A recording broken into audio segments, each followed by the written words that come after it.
La única heredera es mi hija, ustedes no valen nada, me gritó mi nuera en la cara. Yo no le respondí. Esa noche abracé a mis 3 nietos y nos fuimos de la casa, llevándome conmigo el secreto de los 60 millones y dejando sobre la mesa la prueba de ADN que podía destrozar todas sus mentiras. Me alegra que estés aquí. Si estás viendo este video, dale like, suscríbete al canal y cuéntame en los comentarios desde dónde escuchas mi historia de venganza. Quiero saber hasta dónde ha llegado. Esa mañana, el sol de Querétaro pegaba con ganas, quemaba hasta el alma. Yo estaba de pie en nuestra pequeña cocina, volteando las tortillas en el comal, tratando de que no se me quemaran. El olor de los frijoles de la olla subía, pero no era suficiente para tapar la pobreza que se aferraba a cada rincón de la casa. Sobre la mesa, apenas unas cuantas tortillas, un plato de frijoles y una taza de café tan ralo que ya ni sabía a nada. Miré de reojo a Miguel, mi niño de apenas 3 años, que jugaba en su cuna de madera vieja con unos pedazos de juguetes rotos. Rogelio, mi esposo, estaba sentado en una esquina de la mesa, con el ceño fruncido, murmurando algo sobre el desayuno. ¿Otra vez frijoles, María? ¿Cómo quieres que aguante con esto todos los días? Su voz era filosa, como una navaja que se me clavaba adentro. Me mordí el labio para no contestarle. No había hecho nada malo, solo intentaba sobrevivir un día más. Entonces, como una ráfaga de viento extraño, todo cambió. Un carro del año, nuevecito y brillante, se deslizó por el callejón frente a la casa. El motor silencioso se detuvo y escuché cómo se abría una puerta. Me asomé por la ventana empolvada. Una mujer bajó del carro, vestida muy elegante, con el pelo recogido en un chongo alto y unos tacones que brillaban bajo el sol. Su mirada pasó sobre mí, fría, como si yo no valiera ni un segundo de su tiempo. Rogelio se levantó de un salto y se puso a toda prisa una camisa blanca, la única buena que tenía, la que usaba para ir a misa. Se echó un poco de loción barata, de esa que huele bien fuerte y llenó toda la cocina. Sentí un vuelco en el corazón. ¿A dónde vas?, le pregunté con voz temblorosa, aunque intentaba sonar tranquila. Rogelio ni me miró, solo contestó secamente, a un asunto. Salió y le abrió la puerta del carro a aquella mujer, con un gesto tan delicado como si ella fuera un tesoro. Ella sonrió y le entregó un sobre gordo, abultado. Sus miradas se cruzaron como si compartieran un secreto del que yo nunca podría formar parte. Me quedé paralizada en el umbral de la puerta, con las manos todavía apretando mi vestido viejo y gastado. Rogelio se dio la vuelta y me miró por última vez. En sus ojos ya no quedaba nada de calor, solo una determinación helada. «No puedo seguir viviendo en esta miseria, María», dijo con un tono monótono, como si recitara algo que ya se sabía de memoria. «Ella me puede dar una vida mejor». Esas palabras me cayeron como un rayo. Antes de que pudiera decir algo, él ya se estaba subiendo al carro. El coche arrancó, dejando una nube de polvo en el callejón.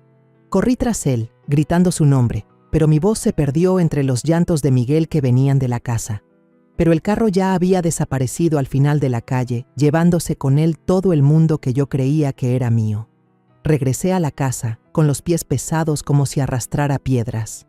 Miguel seguía llorando, y su llanto de niño ahogaba el sonido de mi corazón rompiéndose en pedazos. Lo abracé fuerte, como si al soltarlo fuera a perderlo a él también. Mis lágrimas cayeron, mojando su pelo rizado. La cocina se sentía vacía, solo quedaba el olor a frijoles fríos y a tortillas quemadas. Me sentí perdida, como si estuviera en medio del desierto, sin saber a dónde ir. Mi vecina, doña Rosa Hernández, vino corriendo, seguro escuchó los gritos desde lejos. Me rodeó los hombros con su brazo, su voz llena de lástima. «Ese hombre no te merecía, mija. Un hombre así, mejor que se vaya». Asentí, pero el dolor me partía el alma. Lo mereciera o no, seguía siendo el hombre al que una vez amé, con el que había esperado construir un hogar. Esa noche, no podía dejarme hundir en la tristeza. Miguel necesitaba leche, pañales, necesitaba una madre fuerte. Fui a tocar a la panadería de doña Ana, una vieja conocida, para pedirle trabajo en el turno de la noche. «¿Me puede echar la mano?», Le pregunté con la voz entrecortada. Doña Ana me miró, luego miró a Miguel dormido en mis brazos y asintió. Claro que sí, María. Tráete al niño, lo ponemos a dormir junto al horno para que esté calientito. Esa noche, mientras amasaba la masa con las manos, mis ojos ardían por el humo y las lágrimas. Miguel dormía en un canasto de mimbre que llevé y de vez en cuando se movía y soltaba un quejido. Su llanto se mezclaba con el ruido de la batidora, haciendo que los otros panaderos me miraran con pena. Una señora mayor me trajo un vaso de agua y negó con la cabeza. Así nos toca a las mujeres, sufrimos mucho, pero los hijos son la razón para seguir adelante. Asentí, tragándome las lágrimas, sin dejar de amasar. Al volver a casa, la casita estaba hundida en la oscuridad. El canto de los grillos afuera parecía contar mi historia, la de una mujer abandonada, sin nada más que su hijo y un corazón destrozado. Me acosté en la cama vieja, escuchando la respiración tranquila de Miguel. Mirando las manchas de humedad en el techo, supe que mi vida había tomado otro camino. Un camino sin Rogelio, sin los sueños de una familia completa. Le tomé la mano a mi hijo y le susurré: mientras te tenga a ti, mamá va a poder con todo. Pero por dentro estaba muerta de miedo. Miedo de no tener la fuerza suficiente.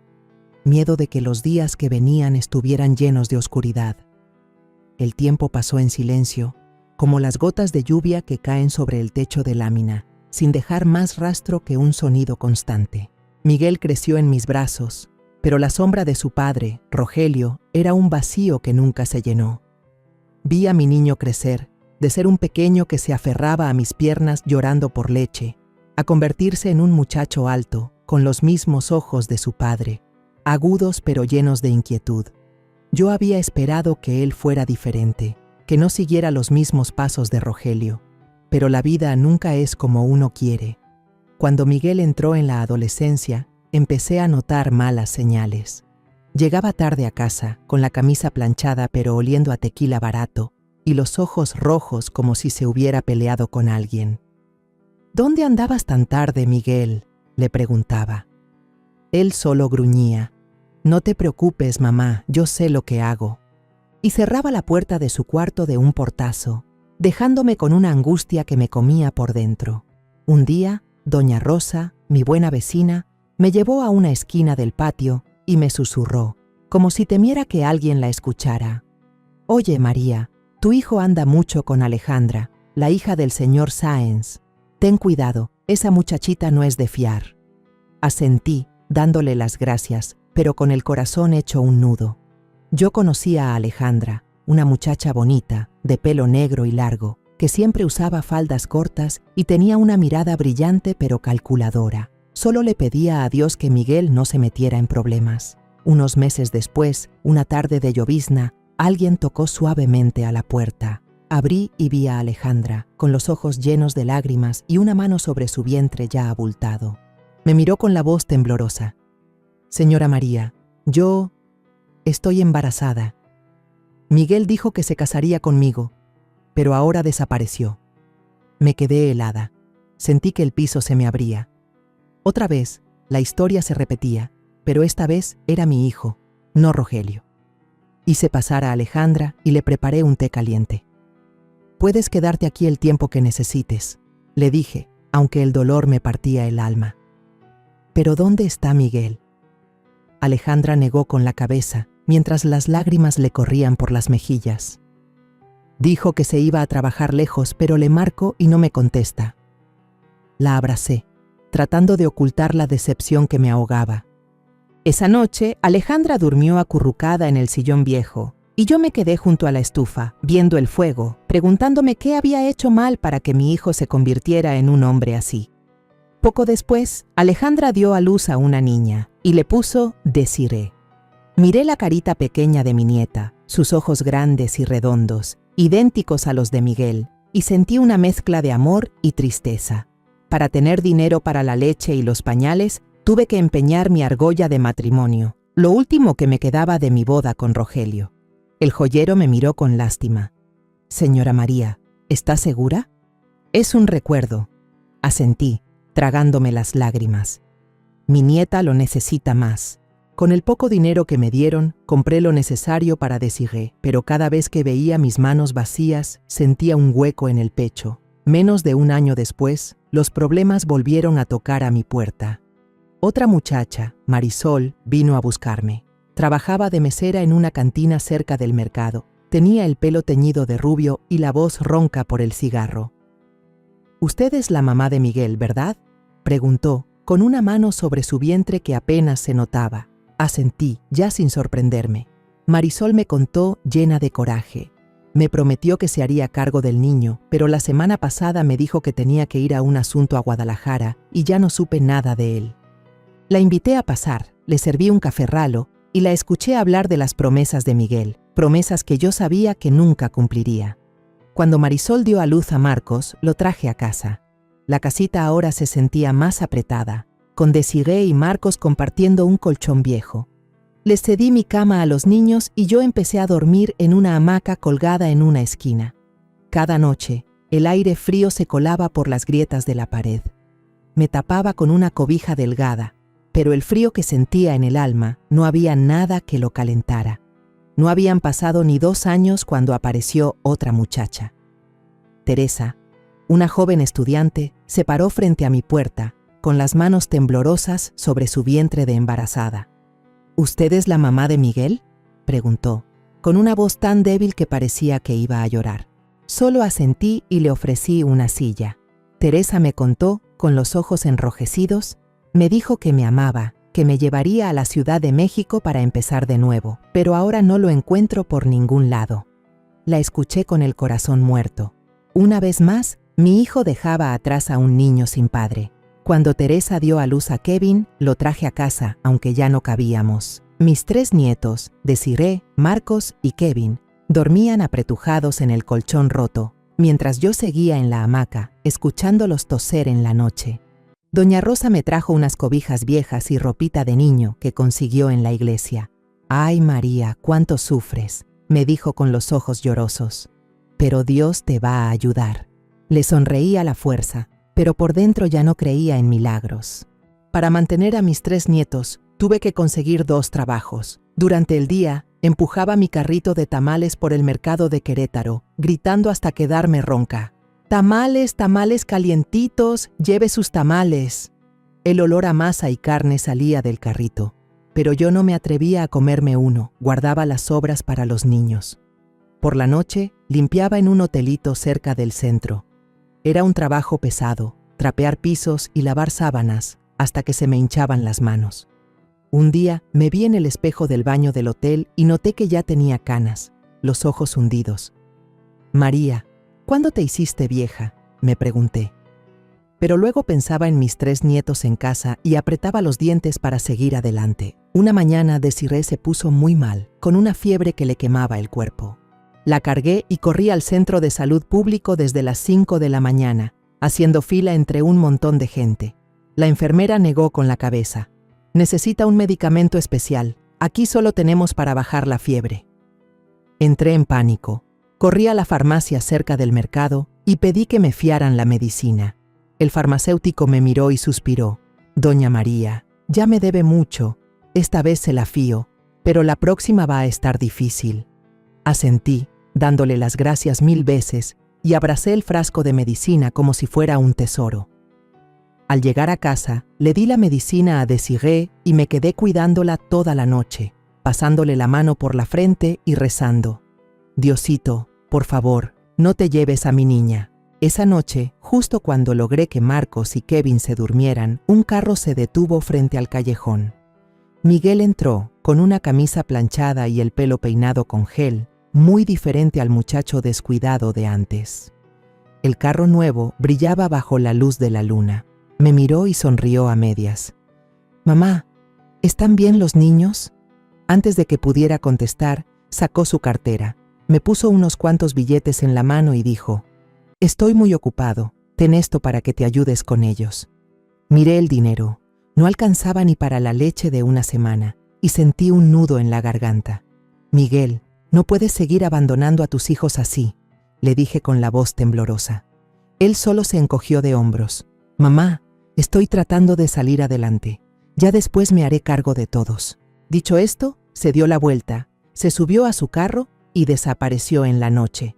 Me quedé ahí, con los billetes apretados en la mano y las lágrimas corriéndome por la cara. Mis 3 nietos inocentes dormían adentro, y yo cargaba con el peso de toda una generación. Una mañana, mientras acomodaba los tamales en mi carrito, doña Lupe, la que vende verduras al lado, me jaló del brazo y me susurró, como si temiera que alguien la escuchara. Oiga, doña María, su hijo ya es gente importante. Salió en la tele, en las noticias de aquí. Me quedé helada, la mano con la que sostenía un tamal caliente empezó a temblarme. ¿En la tele? ¿Miguel?, pregunté, sin poder ocultar mi sorpresa. Doña Lupe asintió y señaló hacia una tiendita cercana donde tenían una televisión pequeña encendida.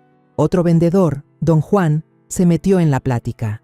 Dicen que invirtió en unos terrenos en la Ciudad de México y le pegó al gordo. Ahora está nadando en dinero. Me quedé ahí parada, con una mezcla de orgullo y dolor. Orgullo porque mi hijo, que creció en la pobreza, ahora era mencionado en la televisión. Pero dolor porque sabía que él ya no se acordaba ni de su madre ni de sus hijos. Esa tarde, le pedí prestado un periódico de chismes a doña Rosa. En la primera plana estaba la foto de Miguel, con un traje negro elegante, parado junto a un Audi reluciente. Su sonrisa era enorme, pero sus ojos se veían fríos, ya no se parecían en nada a los del niño que una vez me abrazaba llorando por leche. El titular decía en letras grandes: «Joven empresario queretano le pega al gordo con los bienes raíces». Lo leí y sentí que me ahogaba. Era verdad que había salido adelante, pero ¿a qué costo? El costo éramos yo, Desiree, Marcos y Kevin, los que se quedaron atrás en la casita con goteras de Querétaro. Al día siguiente, mientras trapeaba el piso del hotel, escuché el ruido familiar de un carro deteniéndose frente al callejón. Corrí a casa, con el corazón latiéndome a 1000 por hora, esperando ver a mi hijo. Miguel entró, más alto, oliendo a perfume caro en lugar de a tequila barato. Pero no me miró con los ojos de un hijo. Solo me entregó un sobre grueso y dijo secamente: «Tenga, mamá, no puedo seguir atado a esta pobreza. Ya tengo una nueva vida». Tomé el sobre, con las manos temblorosas, queriendo preguntarle por sus hijos, por Desiree, Marcos y Kevin, los niños que llevaban su sangre.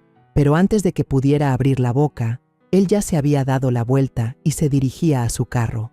El motor rugió y desapareció, igual que como Rogelio me había abandonado años atrás. Abrí el sobre, solo había unos cuantos billetes. Ni siquiera alcanzaba para mantener a los niños un mes. Sentí que el corazón se me estrujaba. «Miguel, hijo mío, ¿por qué te volviste así?», susurré mientras las lágrimas caían al piso de tierra. Unas semanas después, llegó una invitación de boda, en un papel brillante con letras doradas. Miguel se casaba con Isabela Torres, la hija de un magnate de la construcción de la Ciudad de México. La boda sería en un hotel de lujo en Polanco, un lugar con el que gente como yo solo podía soñar. Sostuve la invitación, la leí una y otra vez, pero no vi mi nombre ni el de mis nietos en la lista de invitados. Doña Rosa me contó, con la voz llena de asombro: «María, ¿viste la boda en el periódico?». Isabela llevaba un vestido blanco larguísimo, había candelabros de cristal que brillaban por todos lados y los reporteros se amontonaban para tomar fotos. Fue algo grandísimo. Asentí, pero sentía un dolor agudo en el pecho. Mi hijo, al que crié con mi sudor y mis lágrimas, ahora entraba a un mundo extraño, un mundo donde no había lugar para su madre ni para sus hijos. Desde el día de la boda, Miguel dejó de llamar. Intenté marcarle, pero su número siempre estaba fuera del área de servicio. Una vez, me armé de valor y tomé un camión a la Ciudad de México para buscar la oficina de bienes raíces donde trabajaba Miguel. El edificio era altísimo, con vidrios relucientes. No se parecía a nada que hubiera visto en Querétaro. La recepcionista, una joven fría, me miró de pies a cabeza y dijo: «El señor Rodríguez no recibe asuntos familiares aquí». Me quedé ahí parada, con mi vestido viejo y gastado y mis huaraches rotos, sintiéndome tan pequeña que quería desaparecer. «Soy su madre», dije con la voz temblorosa. Ella solo se encogió de hombros. «Lo siento, Son las reglas. Regresé en el largo viaje en camión, con las lágrimas corriéndome por la cara. Miguel, mi hijo, ahora pertenecía a un mundo que yo ya no podía tocar.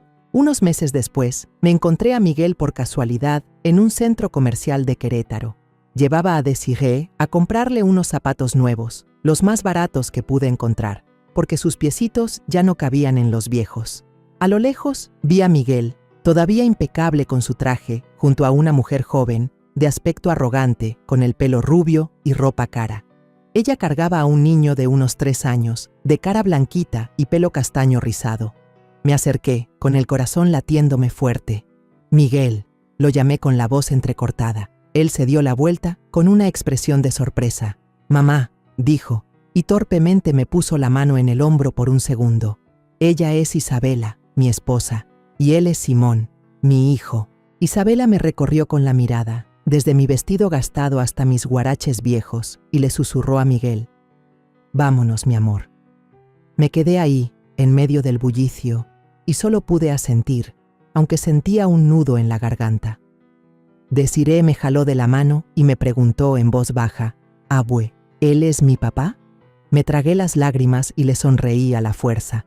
«Sí, mi amor, pero tu papá está muy ocupado».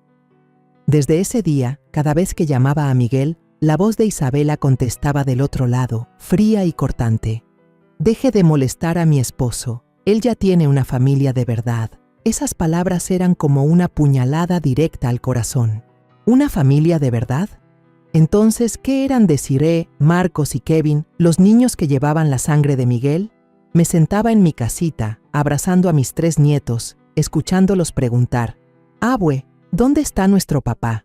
Yo solo les acariciaba el pelo y les mentía: «Su papá está muy ocupado trabajando, pero los quiere mucho». Pero cada vez que lo decía, sentía que me traicionaba a mí misma. Las lágrimas se me salían, pero me las secaba rápido. No quería que los niños vieran llorar a su abuela. Una tarde de lluvia torrencial, estaba en la pequeña cocina lavando los trastes. El agua fría me calaba los huesos y me hacía temblar. Mis 3 nietos, Desirée, Marcos y Kevin, jugaban en un rincón de la casa, y sus risas inocentes eran lo único que me impedía hundirme en la soledad. De repente, unos golpes desesperados en la puerta interrumpieron todo. Me sequé las manos en el delantal y abrí. Era doña Rosa, pálida y empapada. «María, prende la tele», gritó con la voz temblorosa. «Hubo un accidente horrible por la carretera a Toluca. Parece que es el carro de tu hijo». Sentí que el corazón se me paraba. Entré a la casa tropezando. Prendí la televisión vieja, con las manos temblando tanto que casi se me cae el control. En la pantalla apareció la imagen de una camioneta en llamas, con una columna de humo negro que subía hasta el cielo gris por la lluvia. La voz del reportero sonó, fría y clara. La víctima, el empresario Miguel Rodríguez, murió en el lugar en este terrible accidente en la autopista a Toluca. El nombre de mi hijo resonó como una daga en mi pecho. Caí de rodillas al suelo, todavía con el trapo mojado en la mano, y las lágrimas brotaron sin control. Desirée corrió hacia mí y me jaló del brazo, con su vocecita de niña. «Abue, ¿qué pasa? ¿Estás bien?». Marcos y Kevin también se acercaron, con los ojos muy abiertos y asustados. Quise contestarles, decirles algo para calmarlos, pero tenía un nudo en la garganta. Solo los abracé a los 3 con todas mis fuerzas, llorando desconsoladamente, como si al soltarlos fuera a perderlos también a ellos. Esa noche no pude dormir. La casa se sentía helada, y la lluvia golpeando el techo de lámina era como un martillo en mi alma. Me senté en la vieja mesa de madera, mirando una foto de Miguel cuando era niño, con una sonrisa radiante y los ojos brillantes como estrellas. «Hijo mío, ¿por qué pasó esto?», susurré mientras mis lágrimas caían sobre la foto. Recordé los días en que lo arrullaba para dormir, las noches en vela amasando pan para comprarle leche. Ahora se había ido, no por una vida nueva, sino para siempre. Pero en el fondo de mi corazón algo no me dejaba en paz, una vocecita que me decía que las cosas no eran tan simples.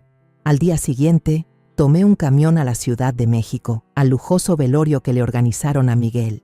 Me puse el mejor vestido que tenía, aunque ya estuviera gastado de los hombros y descolorido. Las calles estaban llenas de vida, pero mi corazón era un vacío. Al llegar, un empleado de traje negro me detuvo en la entrada. «Disculpe, señora, su nombre no está en la lista de invitados», dijo con voz fría. Le supliqué. «Soy la madre de Miguel, por favor. Déjeme entrar a despedirme de mi hijo». Él negó con la cabeza, sin una pizca de emoción. «Son órdenes de la familia. Le pido que comprenda». ¿La familia? Yo era su madre, ¿y no me consideraban su familia? Me quedé parada afuera, mirando a través de las puertas de cristal. Isabela, la esposa de Miguel, vestida de luto, abrazaba fuertemente al pequeño Simón frente a las cámaras. Las lágrimas corrían por sus mejillas, pero se veían falsas, como las de una actriz interpretando un papel. A su lado, unos hombres extraños se reían y susurraban algo sobre el dinero del seguro y transferencias. Sentí que me ahogaba. Estaban hablando de la muerte de mi hijo como si fuera un negocio. Regresé a Querétaro con el alma por los suelos. Doña Rosa vino a verme de nuevo con un plato de sopa caliente. «María, tienes que comer algo», me dijo preocupada. «Oí que Isabela ya se mudó a una mansión en Acapulco. Qué suerte la de tu nuera tan joven y ya con toda esa herencia». Asentí sin decir nada. Me senté en mi casita, viendo a Desiree, Marcos y Kevin comer un poco de atole, y el dolor me partía el corazón. Mis nietos, la sangre de Miguel, viviendo con lo mínimo, mientras Isabela y Simón estaban en una mansión, disfrutando de todo. Me pregunté, ¿por qué? ¿Por qué mi hijo tuvo que morir para que ellos tuvieran todo? Cada noche soñaba con Miguel. En mis sueños, él aparecía entre una nube de humo, me miraba y me decía con la voz quebrada, «Mamá, no estoy muerto». Me despertaba de un salto, empapada en sudor, con el corazón latiendo a 1000 por hora. La casa estaba oscura, solo se oía la respiración tranquila de mis nietos. Me agarraba la cabeza tratando de alejar esas imágenes, pero la inquietud crecía dentro de mí. Algo no estaba bien. La muerte de Miguel, la actitud de Isabela, los susurros sobre el dinero del seguro, todo era como un rompecabezas al que le faltaban piezas. Una mañana, mientras acomodaba los tamales en mi carrito, llegó una tarjeta desde Acapulco. Era un papel blanco con una letra elegante. «Por favor, no nos contacte, no nos busque. Nuestra familia necesita paz». Firmado, Isabela Torres. La leí una y otra vez, apretando la tarjeta con tanta fuerza que se arrugó. «¿Nuestra familia?», murmuré, con la voz temblando de coraje. «¿Y mis nietos qué? Desiree, Marcos, Kevin, ¿ellos no son su familia?». Hice bola la tarjeta y la aventé a un rincón. Sentí un fuego dentro de mí. Isabela no solo me había quitado a Miguel, ahora intentaba borrarnos por completo de su vida.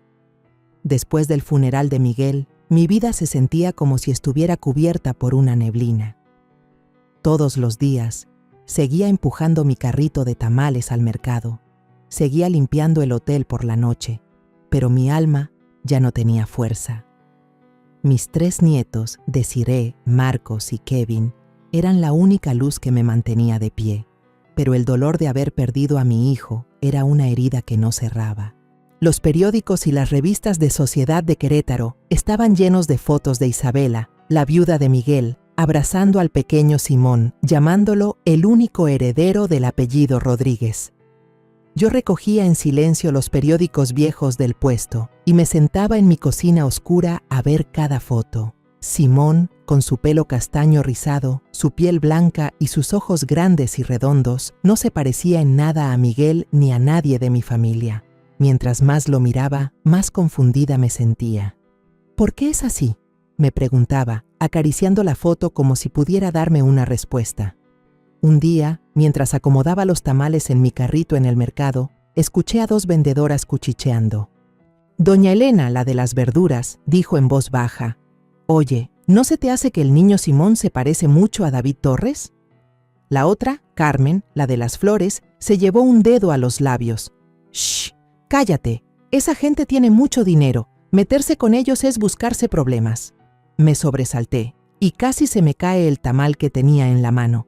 David Torres. Ese nombre ya lo había escuchado de doña Rosa, que era un hombre que visitaba mucho la oficina de bienes raíces de Miguel.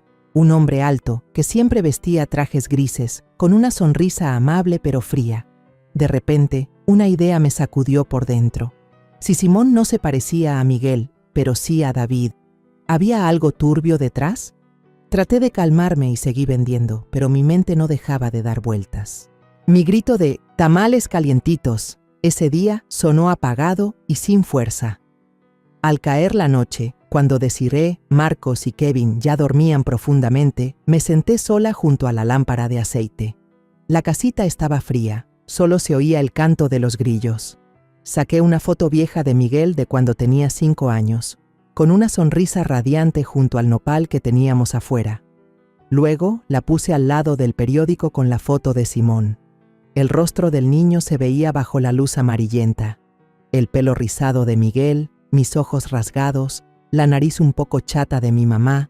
No había nada de nosotros en Simón. La diferencia era tan clara que me dio un escalofrío. Me susurré a mí misma: María, ¿en qué estás pensando? Es tu nieto, el hijo de tu hijo. Pero mientras más lo pensaba, menos podía dormir. Esa noche soñé que Miguel salía de una nube de humo negro, con la cara pálida, señalaba a Simón y decía: «Mamá, la verdad está en él». Me desperté de un salto, empapada en sudor, con el corazón latiendo a 1000. Ese sueño fue como una advertencia que me empujó a actuar. Al día siguiente decidí buscar la manera de acercarme a Simón. Me enteré de que Isabela lo traería a Querétaro para un evento de caridad en la plaza principal. Era mi única oportunidad. Me puse mi vestido más limpio, un sombrero de paja viejo para taparme la cara, y me escondí en una esquina cerca de la plaza. El corazón me latía con fuerza, como si estuviera haciendo algo prohibido. A lo lejos vi a Isabela, vestida de lujo, llevando de la mano a Simón mientras bajaban de un carro elegante. El niño llevaba una camisita blanca. Su pelo rizado se movía con el viento y estaba entretenido con un globo rojo. Me quedé ahí, mezclada entre la gente, sin quitarle los ojos de encima. «Solo necesito una pista», me dije, apretando el rebozo que llevaba en la bolsa. Cuando los reporteros rodearon a Isabela, Simón se alejó un poco, con su globo flotando. Me acerqué fingiendo que recogía una moneda del suelo. Justo cuando el niño se dio la vuelta, vi un cabello enredado en su saquito. Con manos temblorosas, lo recogí. Sentí que al tomar ese pequeño cabello, estaba sosteniendo toda la verdad sobre la vida de mi hijo. El corazón me latía tan fuerte que pensé que todos a mi alrededor podían oírlo. Me di la vuelta rápidamente y me alejé de la multitud, con miedo de que Isabela me reconociera. De camino a casa, escondí el cabello en un pañuelo viejo y lo guardé con cuidado en el bolsillo de mi delantal. «Este es el comienzo, María», me dije, pero el miedo no se iba. Sabía que estaba entrando en un camino peligroso, pero ya no podía detenerme. Estaba parada frente a la puerta de una clínica privada en las afueras de Querétaro, con la mano apretando el pañuelo viejo que envolvía el cabello de Simón. El viento soplaba fuerte, trayendo el frío de la mañana, pero mi corazón estaba más helado. Había ahorrado cada peso de la venta de tamales, de las noches limpiando el hotel hasta el agotamiento, solo para poder pagar esta prueba. La empleada de la clínica, una joven con mirada curiosa, me observó de pies a cabeza. «¿Está segura de que quiere hacer esta prueba?», preguntó, con una voz monótona pero llena de significado. El resultado podría cambiarle la vida. Asentí, tratando de que mi voz sonara firme. «Necesito saber la verdad». Mis manos temblaban al poner el dinero sobre el mostrador, billetes arrugados, empapados de mi sudor. La empleada lo tomó sin decir más y me dio un pequeño recibo. Salí de la clínica, caminando por el camino de tierra polvoriento, con el corazón pesado pero con una pequeña luz de esperanza. Este era el primer paso para encontrar justicia para Miguel y para mis nietos. La semana de espera por los resultados se sintió como un año entero. Cada día me levantaba temprano para preparar el desayuno de Desiree, Marcos y Kevin, casi siempre tortillas con frijoles, porque el dinero no alcanzaba para más. Reía y jugaba con ellos, pero por dentro la ansiedad me consumía. Cada vez que sonaba el teléfono, me sobresaltaba, pensando que era la clínica. Pero casi siempre era doña Rosa preguntando cómo estaba, o el dueño del hotel para recordarme que llegara temprano. Por las noches, cuando los niños ya dormían, me sentaba junto a la lámpara de aceite, mirando la foto vieja de Miguel. «Hijo, ¿estoy haciendo lo correcto?», susurraba, mientras las lágrimas rodaban por mis mejillas. Tenía miedo de que el resultado lo destruyera todo, pero también tenía miedo de vivir para siempre con la duda. Finalmente, una mañana de llovizna, recibí la llamada de la clínica. «Señora María, ya están los resultados. Puede pasar a recogerlos», dijo la voz de la empleada. Me puse rápidamente mi rebozo, mi sombrero de paja viejo y corrí a la parada del camión. En el camino intenté no pensar, solo rezaba: «Diosito, dame fuerzas». Al llegar a la clínica, la empleada me entregó un sobre sellado, con una mirada de compasión. Tomé el sobre. Mis manos temblaban tanto que casi se me cae. No me atreví a abrirlo ahí mismo. Solo lo guardé con cuidado en el bolsillo de mi delantal, cerca de mi corazón, como si fuera una parte de Miguel. Al llegar a casa, esperé a que los niños se durmieran para abrir el sobre. Bajo la luz parpadeante de la lámpara de aceite, rompí el sello y mis ojos se clavaron en el papel. Una línea en negritas me golpeó como una bofetada. No existe relación de parentesco biológico entre Simón Torres y la familia Rodríguez. Sentí que las fuerzas me abandonaban y casi dejo caer el papel. La verdad era tan fría como una navaja en mi corazón. Simón no era hijo de Miguel. Me quedé sentada en silencio, con la cabeza entre las manos, tratando de procesar lo que acababa de leer. Todas las veces que Isabela presumía a el único hijo de Miguel, vinieron a mi mente. Todas las veces que nos hizo a un lado a mí y a mis nietos, llamándonos gente que no tiene nada que ver. Ahora todo tenía sentido, pero dolía más de lo que había imaginado. Salí al patio, el cielo de Querétaro se caía a pedazos, la gente corría a refugiarse de la lluvia, pero yo dejé que el agua me empapara la cara. La lluvia se mezclaba con mis lágrimas, fría, helada, pero sentí un extraño alivio. Por fin tenía la prueba en mis manos. Simón no era sangre de mi hijo, pero entonces una nueva ola de preguntas me inundó. Si Simón no era hijo de Miguel, ¿quién era su verdadero padre? ¿Y por qué Isabela había montado todo este teatro? La muerte de Miguel. ¿Tendría algo que ver con este secreto? Esa noche, extendí el resultado del ADN sobre la vieja mesa de madera, mirándolo como si fuera la última pieza de un rompecabezas. Desiree se despertó y caminó hacia mí, tallándose los ojos. «Abue, ¿qué es ese papel?». Doblé rápidamente la hoja y le sonreí a la fuerza. «No es nada, mi amor. La abuela solo está buscando la verdad».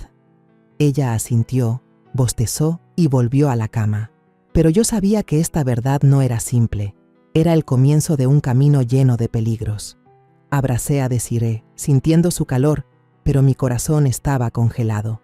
Pensé en Miguel, en el accidente, en los susurros sobre el dinero del seguro en el velorio.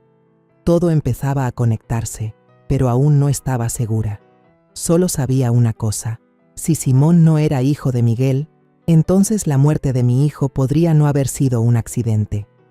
El resultado del ADN era como un pequeño fuego que ardía dentro de mí, iluminando la verdad pero también llenándome de miedo.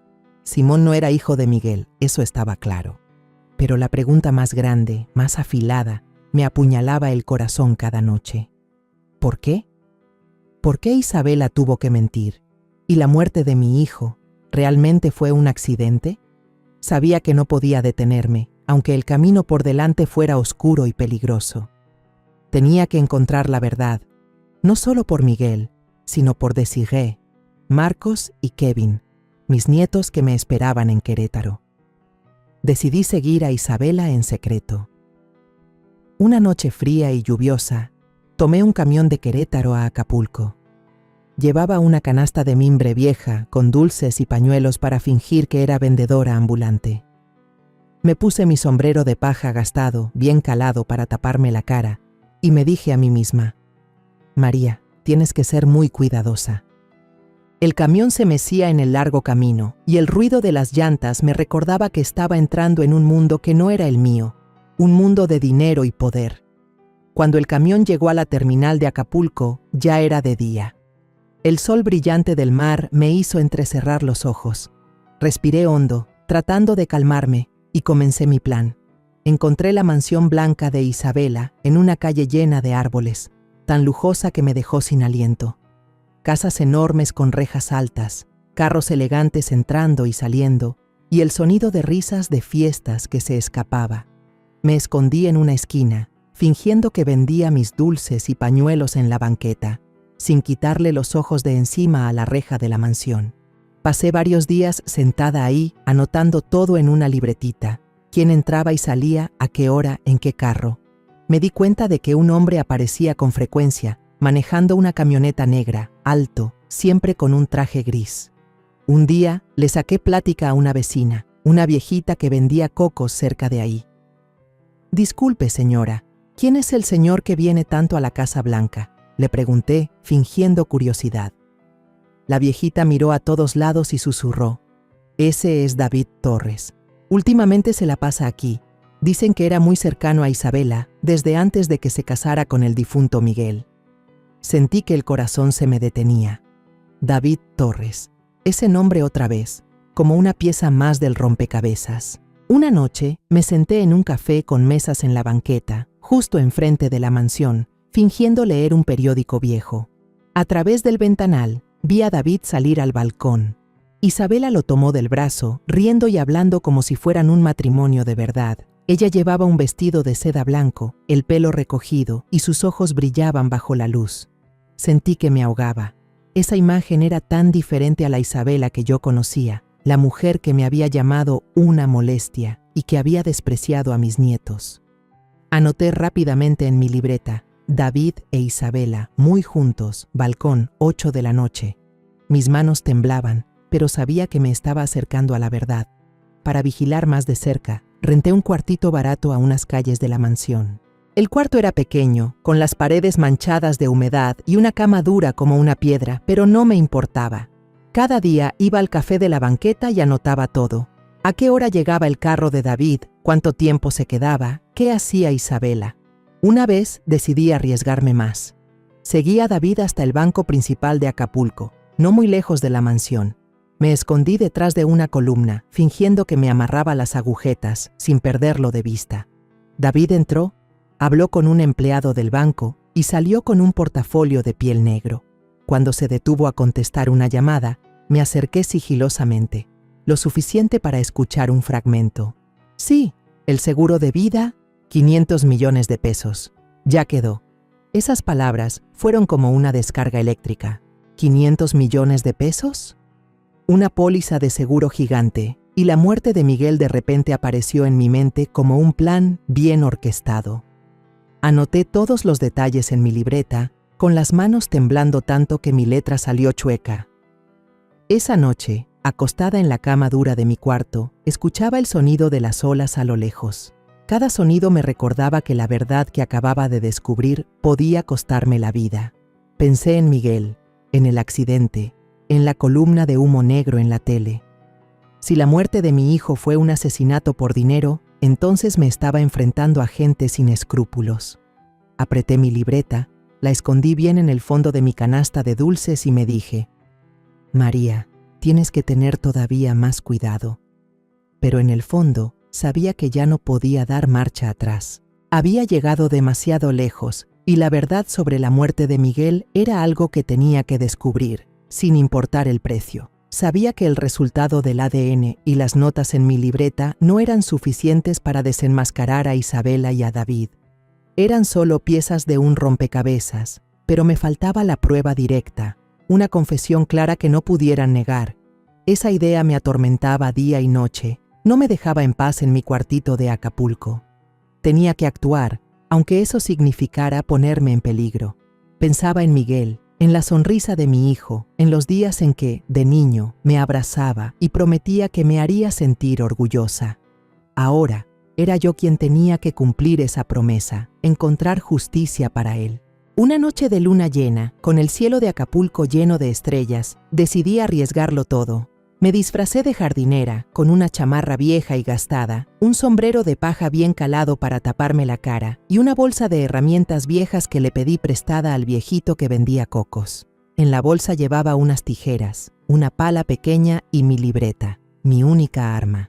Caminé hacia la mansión blanca de Isabela, con el corazón latiéndome tan fuerte que sentía que se me salía del pecho. La reja alta estaba cerrada, pero me di cuenta de que había un pequeño pasillo a un lado que daba al jardín trasero. Me escondí detrás de unas bugambilias. Las ramas me rasguñaban los brazos, pero no me importó. A través de la puerta de cristal del salón, que estaba un poco abierta, la luz amarilla se escapaba, iluminando las siluetas de Isabela y David sentados en un sofá. Me pegué a la pared, tratando de respirar lo más bajo posible. La voz de Isabela llegó hasta mí, baja pero clara, afilada como un cuchillo. El accidente fue perfecto, David. Sin testigos, sin pruebas, nadie sospecha nada. Sentí que la sangre se me helaba. Apreté mi rebozo viejo con todas mis fuerzas para no gritar. David respondió con su voz grave y fría. Con el dinero del seguro seremos intocables. 500 millones de pesos, Isa. Lo logramos. Esas palabras fueron una puñalada directa a mi corazón. La muerte de Miguel no fue un accidente, fue un asesinato planeado. Empecé a temblar, las lágrimas se me salieron, pero sabía que no podía dejar que mis emociones me ganaran. Era mi única oportunidad. Saqué mi celular viejo del bolsillo, con las manos temblando tanto que casi se me cae. Este celular, el que usaba para llamar a mis nietos, era ahora mi última esperanza. Apreté el botón para grabar, tratando de mantener la mano firme, apuntando hacia la puerta de cristal. Pero con los nervios, mi mano rozó una maceta pequeña que estaba cerca. La maceta se tambaleó y cayó al suelo, haciendo un ruido seco en el silencio de la noche. La voz de Isabela se cayó de golpe. Escuché el crujido del sofá y luego pasos acercándose a la puerta. El corazón se me detuvo. Me escondí más profundo entre las flores, conteniendo la respiración, rezando para que no me vieran. Un perrito blanco y peludo salió de la casa, ladrándome con fuerza. Me encogí, sudando frío a pesar de la brisa fresca del mar. «Isabela, ya estás paranoica», dijo David, con un tono molesto. Le dio una patadita al perro, que soltó un quejido y se fue corriendo. «Seguro fue un gato». Isabela murmuró algo y los pasos se alejaron. La puerta de cristal se cerró, pero sin seguro. Esperé unos minutos más, hasta estar segura de que habían vuelto al sofá, y entonces me arrastré fuera de los arbustos. Todavía tenía el celular en la mano. La grabación seguía corriendo. Revisé rápidamente. Las voces de Isabela y David se escuchaban, un poco bajas pero claras. Era la prueba que necesitaba, pero también lo que me llenaba de terror. Si descubrían que los había escuchado, no quería ni imaginar lo que pasaría. Salí de la mansión en la oscuridad, caminando rápido pero en silencio. El camino de regreso a mi cuarto se sentía largo y solitario. Solo el sonido de las olas de Acapulco rompiendo en la orilla me recordaba que ya no había vuelta atrás. Pasé por la playa, la luna se reflejaba en el agua, pero mi corazón no encontraba paz. La grabación en mi celular era como una bomba, lista para destruirlo todo, pero también podía explotarme en las manos. Apreté el celular, lo guardé en el bolsillo, cerca de mi corazón, y me dije: «María, tienes que lograrlo. Por Miguel». La grabación en mi celular viejo era como una bomba de tiempo que me mantenía en un estado de ansiedad constante. La apretaba cada noche, con el miedo de que, si la soltaba, la verdad sobre la muerte de Miguel se desvaneciera. Después de dudarlo por días, decidí llevarla a la comandancia de policía de Acapulco, con la esperanza de que la justicia estuviera de mi lado. Entré a la estación, mis guaraches gastados rechinando en el piso frío de piedra, abrazando el celular como si fuera un tesoro. El detective Guillermo Vargas, un hombre de mediana edad con una mirada penetrante, me recibió en una pequeña oficina llena de papeles. Le conté todo, desde el resultado del ADN hasta lo que había escuchado afuera de la mansión. Cuando puse la grabación, las voces de Isabela y David sonaron, débiles pero claras. Vargas escuchó, asintiendo, pero su mirada no reflejaba la esperanza que yo esperaba. «Señora María, esta prueba es muy débil», dijo con voz grave. Ellos dirán que usted lo imaginó, o peor, la demandarán por invasión a la privacidad. Sin un testigo vivo o documentos oficiales, es muy difícil que procedamos. Me quedé helada. Sentí que el piso se me abría. Pero es la verdad, dije con un nudo en la garganta, al borde de las lágrimas. Vargas suspiró. La entiendo, señora María. Pero con gente como los Torres, la verdad no es algo fácil de aceptar. Salí de la comandancia con los pies pesados, sintiendo que me hundía en la desesperación. La justicia, al parecer, estaba mucho más lejos de lo que pensaba. Esa noche, regresé a mi cuartito barato en Acapulco, donde el olor a humedad se mezclaba con el sonido de las olas. Me senté en la cama dura y lloré desconsoladamente. Tantos días arriesgándome, tantas noches sin dormir, solo para recibir «la prueba es débil» del detective. Pensé en Desiree, Marcos y Kevin, mis nietos que me esperaban en Querétaro. ¿Qué hice mal?, me pregunté, mientras las lágrimas empapaban mis manos. Quise rendirme, volver con mis niños y olvidarlo todo. Pero entonces la imagen de Miguel apareció en mi mente, el niño que me abrazaba y prometía que me haría sentir orgullosa. «Perdóname, hijo», susurré, con la voz perdida en la oscuridad. De repente, alguien tocó a la puerta. 3 golpes cortos, 2 largos. Me sobresalté. El corazón me latía con fuerza. «¿Quién es?», pregunté con voz temblorosa, aferrándome al celular. Nadie respondió. Pensé en Isabela, en David, en las miradas sospechosas que había notado en la calle. ¿Acaso ya sabían que los estaba investigando? ¿Habrían mandado a alguien para silenciarme? Me levanté con las piernas temblando y me acerqué a la puerta, agarrando una silla de madera vieja como arma. Cuando la puerta se abrió un poco, me quedé sin aliento. Era Miguel, de carne y hueso, más delgado, con la barba crecida, vestido con una chamarra vieja y gastada. Sus ojos enrojecidos me miraron, llenos de dolor y arrepentimiento. Rompí a llorar y corrí a abrazarlo, mis lágrimas mojando su ropa. «Hijo mío, ¿de verdad estás vivo?», dije entre sollozos, con la voz quebrada. Miguel me abrazó, su cuerpo temblaba. «Mamá, perdóname, no morí. No podía dejar que tú y los niños corrieran peligro». Nos sentamos en el suelo del cuartito, la luz parpadeante de la lámpara de aceite iluminando el rostro de Miguel. Me contó todo, con una voz baja y cansada. El día del accidente, mientras manejaba por la autopista a Toluca, notó algo extraño, un cable raro debajo del asiento. Me orillé, revisé y escuché un tic-tac, dijo Miguel, con la mirada perdida. Apenas alcancé a saltar del carro segundos antes de que explotara. Supe que no fue un accidente. Supe que Isabela y David estaban detrás, así que tuve que fingir mi muerte para buscar pruebas. Lo escuché con el corazón hecho pedazos. Mi hijo, el niño que crié, casi pierde la vida por la ambición de otros. «¿Por qué no me dijiste nada?», le pregunté, mientras las lágrimas seguían corriendo. Miguel me tomó la mano. Su voz se quebró. Tenía miedo de que si lo sabías, los buscarías y te harían daño. Tenía que protegerte a ti y a mis hijos.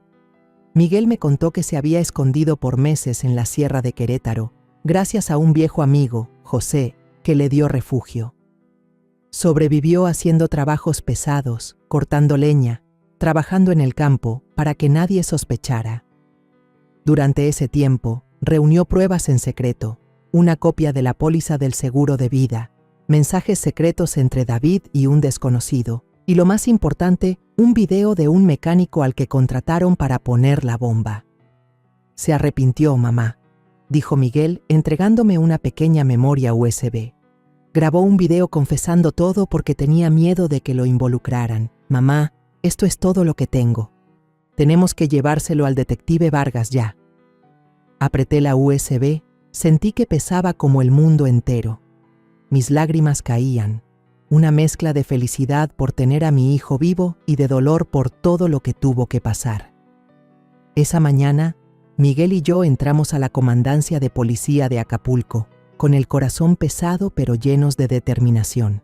La pequeña memoria USB en mi mano parecía contener el destino de nuestra familia. El detective Guillermo Vargas nos esperaba en su pequeña oficina, con el olor a café viejo y papeles húmedos flotando en el aire. Le di la USB, con la mano temblorosa, mientras Miguel estaba a mi lado, con la mirada firme. Cuando Vargas vio el video, una grabación borrosa pero clara, con la confesión del mecánico sobre cómo puso la bomba en el carro de Miguel, frunció el ceño, golpeó la mesa y dijo con voz decidida: «Su hijo es el testigo vivo. Esta vez tenemos pruebas suficientes para solicitar una orden de arresto». Miré a Miguel con los ojos llenos de lágrimas. Mi hijo, a quien creí haber perdido para siempre, estaba ahí, siendo la clave para descubrir la verdad. «Gracias, detective», dije con la voz entrecortada. Vargas asintió. «Señora María, esta vez la justicia estará de su lado. Pero tengan cuidado, los Torres no son fáciles de tratar». Esa noche, Miguel y yo regresamos al cuarto de hotel, esperando con ansiedad. Al caer la noche, las sirenas de la policía resonaron por toda la calle y las luces azules y rojas parpadearon afuera. Me asomé por la cortina y vi a la policía rodeando la mansión blanca de Isabela. La sacaron esposada, gritando desesperada: «Se equivocan. Yo no hice nada». David luchaba por liberarse, pero fue sometido en la entrada. El sonido de las esposas cerrándose se mezcló con el de las olas de Acapulco, como la música final para su crimen. A la mañana siguiente, los periódicos explotaron con la noticia: «Empresario Miguel Rodríguez está vivo. Se destapa complot de asesinato por seguro». Leí el titular con una mezcla de alivio y dolor. La justicia había llegado, pero el precio fueron años de vivir con el dolor de haber perdido a mi hijo. Después de esos días caóticos, Miguel y yo regresamos a Querétaro. La casita ahora estaba llena de risas. Desiree, Marcos y Kevin no se separaban de su padre.